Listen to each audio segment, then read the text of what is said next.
ഈ വീഡിയോയിൽ നമ്മൾ ഇന്നത്തെ ഗ്ലോബൽ അപ്ഡേറ്റ്സ് ഫോക്കസ് ചെയ്ത് കഴിഞ്ഞാൽ ഒരുപാട് വിഷയങ്ങൾ സംഭവിച്ചിട്ടുണ്ട്. ഇതിലാദ്യമേ തന്നെ ട്രംപ് നെതന്യാഹു മീറ്റിംഗ് കഴിഞ്ഞ് അവർ ഒരുമിച്ച് പത്രസമ്മേളനം നടത്തിയായിരുന്നു. അപ്പോൾ അതിലുണ്ടായ കുറേ ഡെവലപ്മെൻറ്റ്സ് ഉണ്ട്.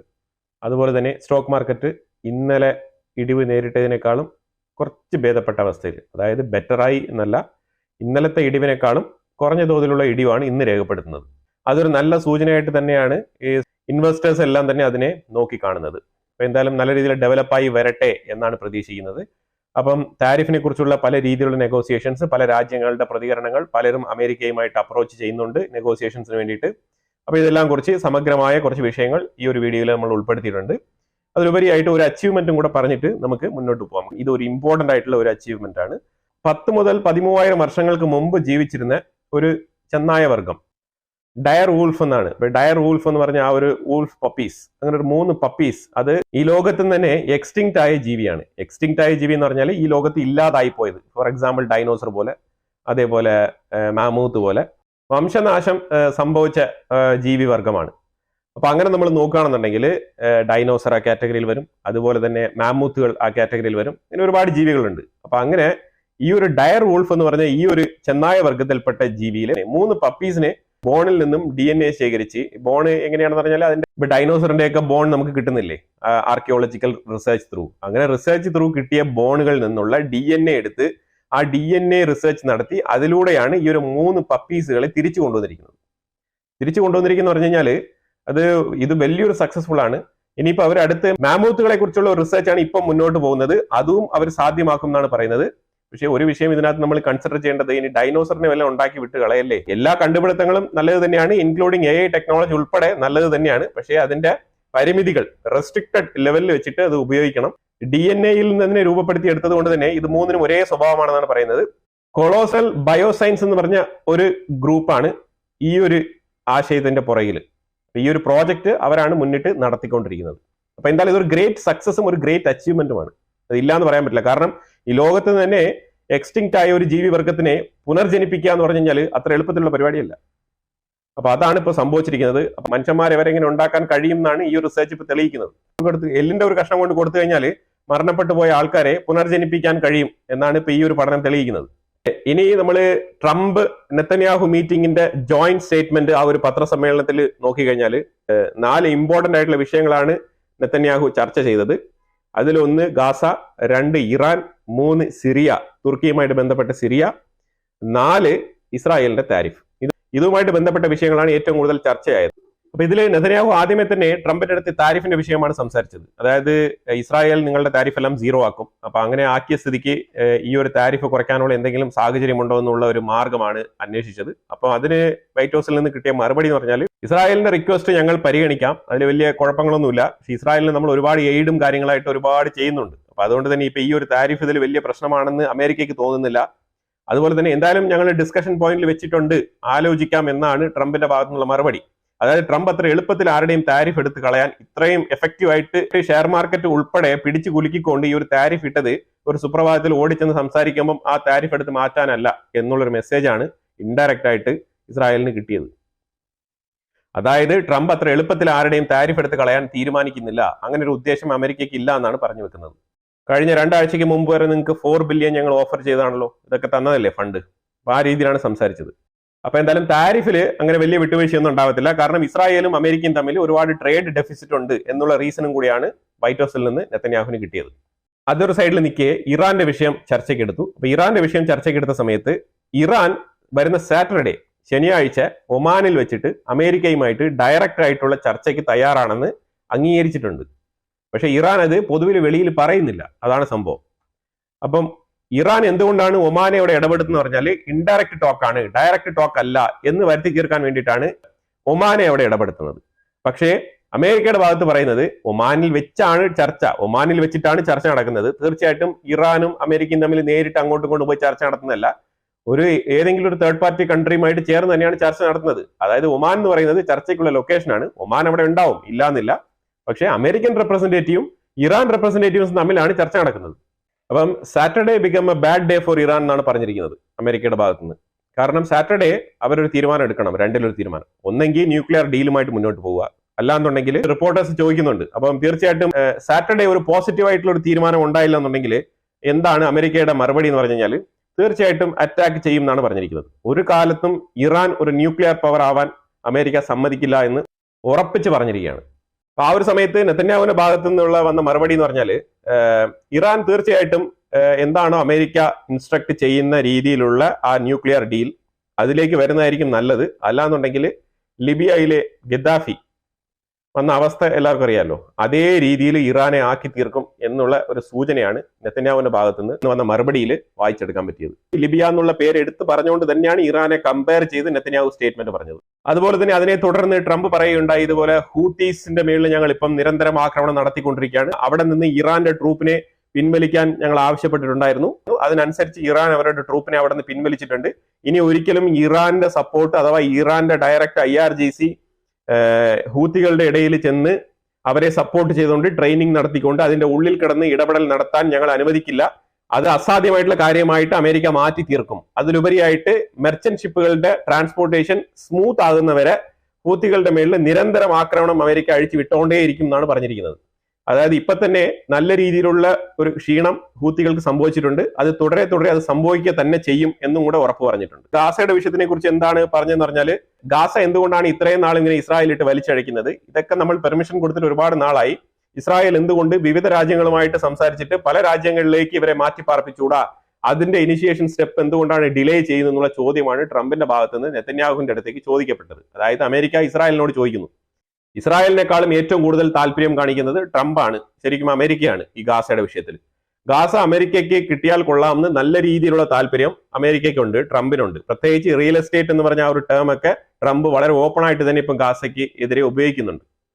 ഒന്നെങ്കിൽ ഗാസ ഇസ്രായേലിന്റെ കയ്യിലുണ്ടാവണം, അല്ലാന്നുണ്ടെങ്കിൽ ഞങ്ങൾ അതിനെ ഏറ്റെടുക്കും, അമേരിക്ക ഏറ്റെടുക്കും എന്നാണ് പറഞ്ഞിരിക്കുന്നത്. America full and full support ചെയ്യാണ് ഗാസയിലെ ജനങ്ങളെ ഇവാക്യുവേറ്റ് ചെയ്യാൻ എന്നുള്ളത് ഒന്നുകൂടെ ഉറപ്പിച്ച് പറഞ്ഞിരിക്കുകയാണ് ട്രംപിന്റെ സൈഡിൽ നിന്ന്. അപ്പൊ White House fully supported Israel for evacuating Gaza.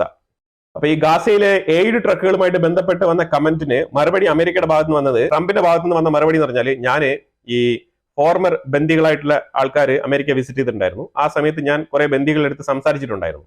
അപ്പൊ അവരുടെ അടുത്ത് ചോദിച്ചപ്പം, നിങ്ങൾക്ക് ഇനഫ് ബ്രെഡ് കിട്ടിയിട്ടുണ്ടായിരുന്നോ എന്ന് ചോദിച്ചെന്ന്, ഭക്ഷണം ഇനഫായിട്ട് കിട്ടിയിട്ടുണ്ടായിരുന്നോ എന്ന് ചോദിച്ചപ്പോഴത്തേക്കും ബന്ദികൾ പറഞ്ഞത് ചില ദിവസങ്ങളിലൊക്കെ കിട്ടിയിട്ടുണ്ടായിരുന്നു, പക്ഷെ മിക്ക ദിവസങ്ങളിലും കിട്ടുന്നുണ്ടായിരുന്നില്ല. രണ്ടാമത് ഭക്ഷണം ചോദിക്കുന്ന സമയത്ത് അവർ തല്ലുകയായിരുന്നു ചെയ്തത് എന്നാണ് ആ ബന്ദികൾ പറഞ്ഞതായിട്ടാണ് ട്രംപ് പറഞ്ഞത്. ഈ രീതിയിലാണ് ഇസ്രായേലിൽ നിന്ന് പിടിച്ചോണ്ട് പോയ ബന്ദികൾക്ക് ട്രീറ്റ്മെന്റ് കിട്ടിയത് ഗാസയ്ക്കുള്ളിൽ എന്നാണ് പറഞ്ഞു വെച്ചത്. അപ്പൊ അതിലുപരിയായിട്ട് ട്രംപ് ചോദിച്ചെന്ന് ഈ ബന്ദികളുടെ അടുത്ത്, അതായത് what is the difference between Germany and Gaza എന്നാണ് ചോദിച്ചിരിക്കുന്നത്. അതായത് ഹമാസ്, ഈ ജർമ്മനിയിൽ യഹൂദന്മാർക്ക് നടന്ന ഉപദ്രവം ഉണ്ടല്ലോ വേൾഡ് വാർ 2 ആ സമയത്തൊക്കെ, അതുമായിട്ട് കമ്പയർ ചെയ്താണ് ഈ ഒരു വിഷയത്തെ കൊണ്ടുവന്ന് ലൈം ലൈറ്റിൽ എത്തിക്കാൻ ശ്രമിക്കുന്നത് അമേരിക്ക. ഈ യഹൂദന്മാർക്കെതിരെ നൂറ്റാണ്ടുകളായിട്ട് നടക്കുന്ന ഈ രീതിയിലുള്ള ക്രൂരതകളെ കുറിച്ചുള്ള ഒരു ഓർമ്മപ്പെടുത്തലായിട്ടാണ് അത് ശരിക്കും വൈറ്റ് ഹൗസിന്റെ റെക്കോർഡിൽ രേഖപ്പെടുത്താൻ ശ്രമിച്ചിരിക്കുന്നത്. അത് സത്യസന്ധമായിട്ട് നടന്ന സംഭവമാണ്. ആ നടന്ന സംഭവം ചരിത്രത്തിൽ ഒന്നുകൂടെ ഓർമ്മപ്പെടുത്താനും അതേ രീതിയിൽ തന്നെ രേഖപ്പെടുത്താനുമാണ് അമേരിക്ക ശ്രമിച്ചത്. അപ്പൊ നെതന്യാഹു പറഞ്ഞത് എയ്ഡ് ട്രക്കുകൾ നമ്മൾ മനഃപൂർവ്വമാണ് നിർത്തിയത്, കാരണം അവർക്ക് ഗാസയിൽ നിന്നും പുറത്തു പോയാലേ ഭക്ഷണം കിട്ടുള്ളൂ. അപ്പൊ അതായത് നെതന്യാഹു ഉദ്ദേശിക്കുന്നത്, ഇസ്രായേൽ ഉദ്ദേശിക്കുന്നത്, ഗാസയിൽ നിന്നും ആൾക്കാർ പുറത്തു പോകണം. ഗാസയുടെ ബോർഡറിന് വെളിയിൽ, അതായത് റഫ ബോർഡറിന് വെളിയിലാണ് ഈ ട്രക്കുകളൊക്കെ നിൽക്കുന്നത്. റഫ ബോർഡറിലൂടെ പുറത്ത് കടന്നോളൂ, പുറത്ത് കടക്കുമ്പോൾ നിങ്ങൾക്ക് അവിടെ ഭക്ഷണം കിട്ടും. അതാണ് ഇപ്പം ഇസ്രായേൽ വെച്ചിരിക്കുന്ന ഒരു ടാക്ടിക്സ്.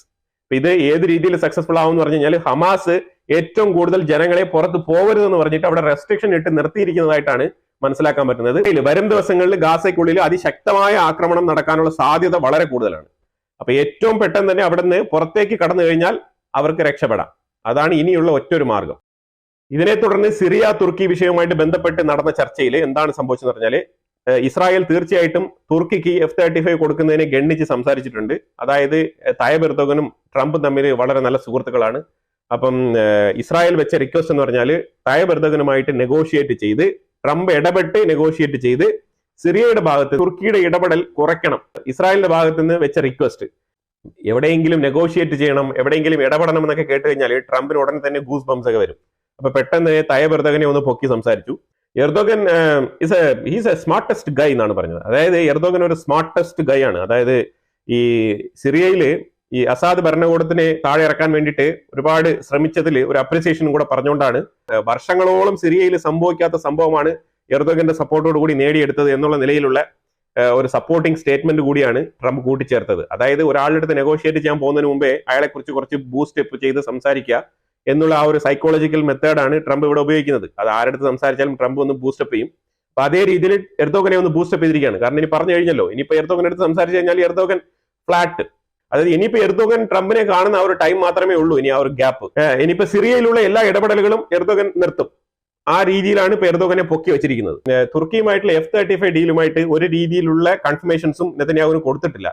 കാരണം ആ ഡീൽ നിർത്തുമെന്നോ ഇല്ലെങ്കിൽ ആ ഡീല് ഞങ്ങൾക്ക് വളരെ ഇമ്പോർട്ടന്റ് ആണെന്നോ അങ്ങനെ ഒന്നും പറഞ്ഞിട്ടില്ല. കാരണം F-35 വിൽക്കുക എന്ന് പറഞ്ഞാൽ അമേരിക്കയ്ക്ക് പൈസ കിട്ടുന്ന പരിപാടിയാണ്. അപ്പൊ അതുകൊണ്ട് ട്രംപ് അത്ര പെട്ടെന്ന് അതിൽ നിന്നും പിൻവാങ്ങുമെന്ന് തോന്നുന്നില്ല. അതും ഒരു നെഗോസിയേഷൻ പോയിന്റിൽ തന്നെ കൊണ്ടുപോകാനാണ് സാധ്യത. കാരണം ഗാസയിൽ ഒരു റിയൽ എസ്റ്റേറ്റ് പദ്ധതി ട്രംപിന് മനസ്സിലുണ്ട്. അപ്പൊ അതുകൊണ്ട് ഗാസ ഏത് രീതിയിൽ ഇസ്രായേൽ എടുത്ത് വൃത്തിയായിട്ട് അമേരിക്കയുടെ കയ്യിൽ കൊടുക്കുന്നോ അതിനനുസരിച്ചായിരിക്കും ഇസ്രായേലിന് ഇനി ബാക്കിയുള്ള രീതിയിലുള്ള ഈ തുർക്കിയിലെ F-35 ആയിക്കോട്ടെ ഈ രീതിയിലുള്ള ഡീലെല്ലാം അതുമായിട്ട് നെഗോഷിയേറ്റ് ചെയ്യാനുള്ള സാധ്യത വളരെ കൂടുതലാണ്. അതായത് ഇസ്രായേൽ അമേരിക്ക ഗാസ വിഷയത്തിൽ നെഗോസിയേഷനുള്ള സാധ്യത വളരെ കൂടുതലാണ്. അതാണ് നമുക്ക് ഇതിനകത്ത് നിന്ന് മനസ്സിലാക്കാൻ പറ്റുന്നത്. ഇപ്പൊ ഫുൾ ആൻഡ് ഫുൾ താരിഫിന്റെ വിഷയത്തിലേക്ക് വന്നു കഴിഞ്ഞാൽ യൂറോപ്പ് പറഞ്ഞിരിക്കുന്നത് ഞങ്ങൾ 0% താരിഫിന് ഓക്കെയാണ്. അപ്പൊ അമേരിക്കയും 0%, യൂറോപ്പും 0% ഇട്ട് കഴിഞ്ഞാൽ ഞങ്ങൾ റെഡിയാണെന്നാണ് പറഞ്ഞത്. പക്ഷെ എന്നാലും ട്രംപ് അതിൽ ഒരു വിട്ടുവീഴ്ചയ്ക്കും തയ്യാറല്ല എന്നുള്ളതാണ്. ഓക്കെ, അതൊന്നും വലിയ വിഷയമൊന്നുമില്ല, നിങ്ങൾ വരൂ നമുക്ക് സംസാരിക്കാം. പക്ഷെ ഞങ്ങൾ ഒരു ഡിമാൻഡ് കൂടെ ഞങ്ങൾക്ക് ഉണ്ട്. ആർക്ക്? അമേരിക്കയ്ക്ക് ഒരു ഡിമാൻഡ് ഉണ്ട് അത്ര യൂറോപ്പിന്റെ അടുത്ത്. എന്താണെന്ന് പറഞ്ഞാൽ നിങ്ങൾ യൂറോപ്യൻ കൺട്രീസ് എല്ലാം വളരെ നല്ലവരാണെന്നും അമേരിക്ക വളരെ മോശമാണെന്നുള്ള രീതിയിലുള്ള ഒരു ചിത്രീകരണമാണ് നിങ്ങൾ നടത്തുന്നത്. അതൊരു ഫേക്ക് നറേറ്റീവാണ്. അപ്പൊ അതൊക്കെ ഒന്ന് മാറ്റി കുറിക്കണം എന്ന് ഈ ഒരു താരിഫിന്റെ വിഷയം പറയുന്നതിന്റെ കൂടെ തന്നെ ഇതും കൂടെ ചേർത്ത് പറഞ്ഞത്. എന്നിട്ട് പറഞ്ഞത് യൂറോപ്പ് ഒരു 350 ബില്യന്റെ കരാറ് അമേരിക്കയുമായിട്ട് ഒപ്പുവെച്ച് കഴിഞ്ഞാൽ എനിക്ക് താരിഫും അതൊന്നും വേണ്ട, എനിക്ക് അതായത് ഈ ഒരു ട്രേഡ് ഡെഫിസിറ്റുമായിട്ട് ബന്ധപ്പെട്ട് വരുന്ന ഒരു എമൗണ്ട് ആണ് പുള്ളി പറയുന്നത് കേട്ടോ. എന്തെങ്കിലും ഒരു പർച്ചേസ് ഡീൽ, ആയുധം മേടിക്കുന്നതുമായിട്ട് ബന്ധപ്പെട്ടോ ഏതെങ്കിലും ഒരു ഡീൽ ഒപ്പുവെച്ച് കഴിഞ്ഞാൽ ഞാൻ യൂറോപ്പിലെ താരിഫ് ഒക്കെ എടുത്ത് കളയാം എന്നാണ് ട്രംപ് പറഞ്ഞിരിക്കുന്നത്. അപ്പൊ ഇതാണ് നമ്മൾ പറഞ്ഞു വെച്ചത്. എന്താണ് ഈ താരിഫ് കൊണ്ട് അമേരിക്ക ഉദ്ദേശിക്കുന്നത് പറഞ്ഞാൽ ഈ നെഗോസിയേഷനും ചെറിയ ചെറിയ രീതിയിലുള്ള ഡീലുകളാണ്. ഈ ഡീലുകൾ എത്രത്തോളം മുന്നോട്ട് പോകുന്നോ ചിലപ്പം ഒരു കമ്പനി ഞങ്ങൾ അമേരിക്കയിലോട്ട് സ്ഥാപിക്കാം എന്നായിരിക്കാം, ചിലപ്പോൾ ഇതേപോലെ ഡിഫൻസിൽ നിന്ന് ചില പ്രോഡക്റ്റുകൾ മേടിക്കാം എന്നുള്ള രീതിയിലാവാം. കുറച്ച് പൈസ അമേരിക്കയ്ക്ക് കൊടുത്ത് എന്തെങ്കിലുമൊക്കെ ഒരു എഗ്രിമെന്റ് ഒപ്പുവെക്കുക. എന്നാൽ പിന്നെ ഈ താരിഫ് ഒക്കെ സ്വമേധയായിട്ട് കുറച്ച് കഴിയുമ്പം എടുത്ത് മാറ്റും. ഉടനെ എടുത്ത് മാറ്റാത്തത് എന്തുകൊണ്ടാന്ന് പറഞ്ഞാൽ ഇപ്പൊ ഓൾറെഡി തന്നെ ഷെയർ മാർക്കറ്റ് ഒക്കെ കൂപ്പോത്തി നിൽക്കുന്ന ഒരു അവസ്ഥയാണ്. ഇങ്ങനെ ഒരു പൊളിറ്റിക്കൽ ഡിപ്ലോമസി കളിക്കാൻ വേണ്ടിയിട്ടാണോ ഈ ഒരു താരിഫിനെ എടുത്തിട്ട് കളിച്ചത് എന്നുള്ള ഒരു റോങ് ഇന്റർപ്രിട്ടേഷൻ ട്രംപിന്റെ അഡ്മിനിസ്ട്രേഷന്റെ മേളിൽ വന്ന് വീഴാനുള്ള സാധ്യത വളരെ കൂടുതലാണ്. അപ്പൊ അതുകൊണ്ടാണ് കുറച്ച് ടൈം എടുത്ത് ഈ ഒരു താരിഫിലൊക്കെ ഒരു നെഗോസിയേഷൻ ഉണ്ടാവുമെന്നാണ് പ്രധാനമായിട്ട് മനസ്സിലാക്കാൻ പറ്റുന്നത്. അതിന് ഉത്തമ ഉദാഹരണമാണ് ഈ യൂറോപ്യൻ യൂണിയന്റെ അടുത്ത് 350 ബില്യൺ വർത്തുള്ള എന്തെങ്കിലുമൊക്കെ ഒരു കരാർ ഒപ്പിടാൻ പറഞ്ഞത്. ചൈന വളരെ കട്ട് ആൻഡ് റൈറ്റ് ആയിട്ടാണ് പറഞ്ഞിരിക്കുന്നത്, ഞങ്ങൾ അമേരിക്കയ്ക്ക് എതിരെ തന്നെയാണ് നിലപാടെടുക്കുന്നത്. അവർ ഏത് രീതിയിലുള്ള ട്രേഡ് താരിഫ് കൊണ്ടുവന്നാലും ഞങ്ങൾ അതിനെ ചെറുത്ത് നിൽക്കാൻ വേണ്ടിയിട്ട് അതേ രീതിയിലുള്ള താരിഫ് ഞങ്ങൾ ഉന്നയിക്കും. ഞങ്ങൾ 34% മാത്രമേ ഞങ്ങൾ താരിഫ് ഇട്ടിട്ടുള്ളൂ അമേരിക്കയ്ക്ക്, പക്ഷെ അമേരിക്ക ഞങ്ങൾക്ക് 54% താരിഫ് ഈടാക്കുന്നുണ്ട് എന്നുള്ളതും കൂടി ചൈന തുറന്നു പറഞ്ഞിട്ടുണ്ട്. ചൈന വീണ്ടും ഒരു പ്രയോഗം നടത്തിയിരിക്കുകയാണ്. അതായത് ഹോളിവുഡ് മൂവീസ് ഞങ്ങൾ ഇനി ചൈനയിൽ പ്രദർശിപ്പിക്കില്ല എന്നാണ് പറഞ്ഞിരിക്കുന്നത്. അപ്പൊ അതായത് ഹോളിവുഡ് മൂവീസ് ഏറ്റവും കൂടുതൽ ചൈനയിലും ഇന്ത്യയിലുമാണ് ഏറ്റവും കൂടുതൽ വരുമാനം ഉണ്ടാക്കുന്നത്.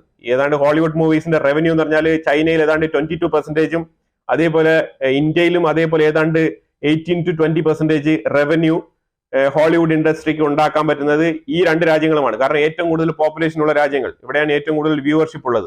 അപ്പൊ അതുകൊണ്ട് തന്നെ ചൈന ഈ മേഖലയിൽ കൈവച്ചിട്ട് പറഞ്ഞിരിക്കുകയാണ് ഇനി ഹോളിവുഡ് മൂവീസ് ചൈനയ്ക്കുള്ളിൽ പ്രദർശിപ്പിക്കേണ്ട എന്നാണ് പറഞ്ഞിരിക്കുന്നത്. ഇങ്ങനെ പല രീതിയിലുള്ള തിരിച്ചടികൾ ചൈന പ്ലാൻ ചെയ്യുന്നുണ്ട്. അതേപോലെ ഇതിൽ കുടുങ്ങിക്കിടക്കുന്ന വേറൊരാളുണ്ട്, അത് ഇലോൺ മസ്ക് ആണ്. ഇലോൺ മസ്ക് ഒന്ന് പുറത്ത് പറയാനും പറ്റാണ്ട് എന്തെങ്കിലും ഒന്ന് ചെയ്യാനും പറ്റാത്ത അവസ്ഥയിൽ നിൽക്കുകയാണ്. കാരണം ഗവൺമെന്റിന്റെ ഡോഡ്ജിന്റെ ഒരു ഭാഗവുമായി തീർന്നു. അപ്പൊ അതുകൊണ്ട് തന്നെ ചൈനയിലുള്ള ഏറ്റവും വലിയ ടെസ്ലയുടെ ഫാക്ടറി അതും ഇതേപോലത്തെ പ്രശ്നത്തിൽ കിടന്ന് ഇഴയാണ്. അതാണ് ഇപ്പൊ ഏറ്റവും വലിയ സങ്കടം ഇലോൺ മസ്കിന്.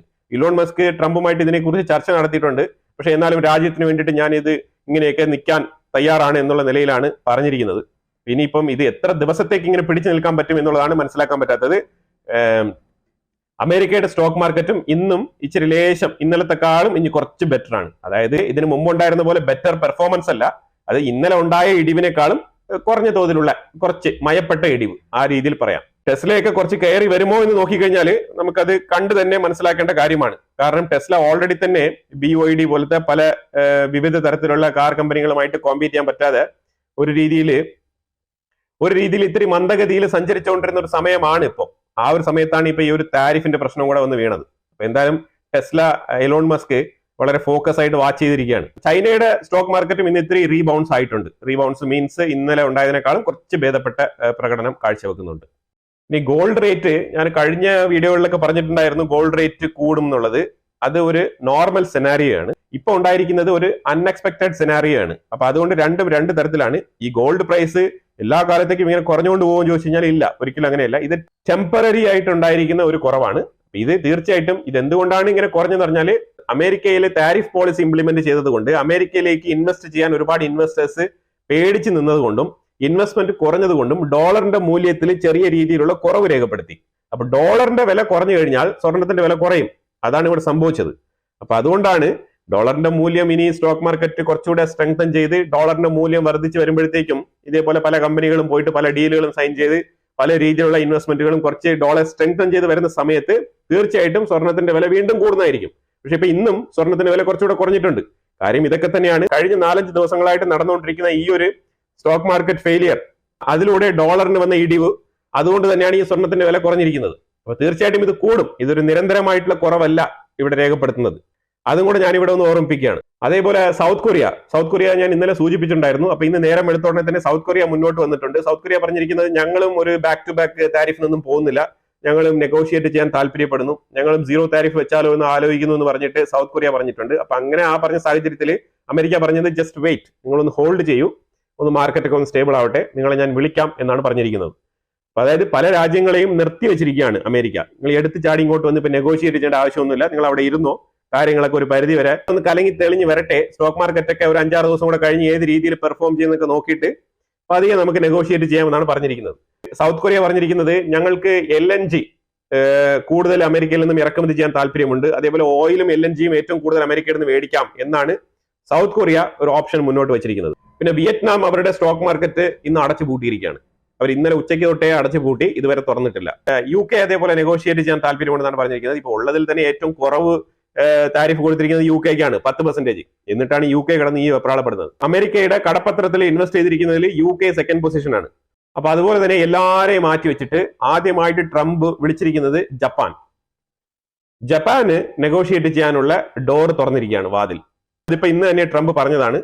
കാരണം നമ്മൾ ജപ്പാനെ എന്തുകൊണ്ടാണ് അമേരിക്ക ഇങ്ങനെ കൺസിഡർ ചെയ്യുന്നു എന്നുള്ളതിനെ കുറിച്ചുള്ള ഒരു വീഡിയോ ഓൾറെഡി തന്നെ ഞാൻ ഇട്ടിട്ടുണ്ട്. അപ്പൊ അത് നിങ്ങൾ കണ്ടു കഴിഞ്ഞാൽ മനസ്സിലാവും. കാണാത്തവരുണ്ടെങ്കിൽ ഫസ്റ്റ് കമന്റിൽ ഞാൻ വീഡിയോയുടെ ലിങ്ക് ഞാൻ പേസ്റ്റ് ചെയ്യാം, പോയി നിങ്ങൾ കണ്ട് മനസ്സിലാക്കൂ. മറ്റുള്ള ഒരു രാജ്യങ്ങളെയും കൺസിഡർ ചെയ്യാതെ ജപ്പാനെ ആദ്യമായിട്ട് വിളിക്കുന്നു നെഗോഷിയേറ്റ് ചെയ്യാൻ. നെഗോഷിയേറ്റ് ചെയ്തേ പറ്റൂ. കാരണം ആ രീതിയിലാണ് ജപ്പാൻ 15% അമേരിക്കയുടെ ട്രഷറിയിലെ ബോണ്ട് മേടിച്ചു വെച്ചിരിക്കുന്ന രാജ്യമാണ്. അമേരിക്കയുടെ ഈ 15% കടപ്പത്രം ജപ്പാൻ വിറ്റ് കഴിഞ്ഞാൽ അമേരിക്കയുടെ ഇപ്പോഴത്തെ ഒരു സ്റ്റോക്ക് മാർക്കറ്റിന്റെ അവസ്ഥ ഇതിനേക്കാളും വളരെ മോശപ്പെട്ട അവസ്ഥയിൽ പോകും എന്നുള്ളത് ട്രംപിന് നന്നായിട്ട് അറിയാം. ജപ്പാനെ കൊണ്ട് ആ പരിപാടി ചെയ്യാനും കഴിയും. അപ്പൊ അതുകൊണ്ടാണ് ജപ്പാനെ ആദ്യമായിട്ട് വിളിക്കുന്നത് നെഗോഷിയേറ്റ് ചെയ്യാൻ. ജപ്പാനുമായിട്ട് വളരെ നിർണായകമായിട്ടുള്ള നെഗോഷിയേഷൻ നടക്കും. അതിനുശേഷം അറിയാം മറ്റുള്ള രാജ്യങ്ങളുമായിട്ടുള്ള നെഗോഷിയേഷന് എത്രമാത്രം പോസിബിലിറ്റി ഉണ്ട്, ഈ ഒരു താരിഫിൽ ഏത് ലെവൽ വരെ അമേരിക്ക ഒന്ന് താഴോട്ട് പോകാനുള്ള സാധ്യതയുണ്ട് എന്നുള്ളത് മനസ്സിലാക്കാനും പറ്റും. പിന്നെ വിളിച്ചിരിക്കുന്നത് UK ആണ്. അത് കഴിഞ്ഞാൽ UK-ക്ക് ഒരു അവസരം കൊടുക്കും. അപ്പൊ UK-യും നെഗോഷിയേഷൻ ടേബിളിൽ തന്നെയാണ് ഉള്ളത്. കാരണം ഈ 2 രാജ്യങ്ങളാണ് ഏറ്റവും കൂടുതൽ അമേരിക്കയുടെ കടപ്പത്രം കയ്യിൽ വെച്ചിരിക്കുന്നത്. പിന്നെ പീപ്പിൾ ആക്ഷൻ പാർട്ടി, ഈ പീപ്പിൾ ആക്ഷൻ പാർട്ടി എന്നുള്ളത് സിംഗപ്പൂരിൽ പ്രവർത്തിക്കുന്ന പാർട്ടിയാണ്. അവർ തന്നെയാണ് ഇപ്പൊ കുറെ നാൾ കൊണ്ടേ സിംഗപ്പൂർ ഭരിച്ചുകൊണ്ടിരിക്കുന്നത്. അവർക്ക് ഇപ്പൊ 40% മെജോറിറ്റി ഉണ്ടെന്നാണ് അവിടുത്തെ സർവേ ഫലങ്ങൾ പറയുന്നത്. അതേപോലെ ഇത് പറയാനുള്ള കാരണം സിംഗപ്പൂർ ഇലക്ഷനെ ഫേസ് ചെയ്തുകൊണ്ടിരിക്കുകയാണ്. അപ്പം ഈ ഒരു ഇലക്ഷനിൽ ഈ പീപ്പിൾ ആക്ഷൻ പാർട്ടി തന്നെ വീണ്ടും പദവിയിൽ എത്തും എന്നാണ് പ്രതീക്ഷിക്കുന്നത്. ന്യൂസിലാൻഡ് ഓൾറെഡി തന്നെ ഒരു എക്കണോമിക് ക്രൈസിസിലാണ്. അവിടെ റിസഷൻ ഓൾറെഡി തന്നെ ഉണ്ട്. അതിന്റെ ഇടയ്ക്കാണ് ഈ ഒരു ട്രംപിന്റെ താരിഫും കൂടെ വന്ന് ഈ ഒരു രീതിയിൽ കുറച്ച് ഗ്ലോബലി തന്നെ സ്റ്റോക്ക് മാർക്കറ്റ് എല്ലാം തന്നെ ഇടിവ് രേഖപ്പെടുത്തിക്കൊണ്ടിരിക്കുന്നത്.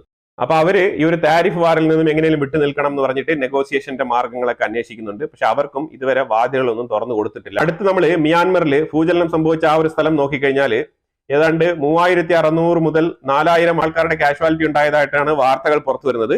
അതിലുപരിയായിട്ട് ഈ ഭൂചലനത്തിന് വേണ്ടിയിട്ട് സഹായിക്കാൻ വേണ്ടിയിട്ട് ആൾക്കാർ പല രാജ്യങ്ങളും വന്നിട്ടുണ്ടായിരുന്നു. അവരൊക്കെ പുറത്തു പോകാൻ വേണ്ടിയിട്ട് പറഞ്ഞിട്ടുണ്ട്.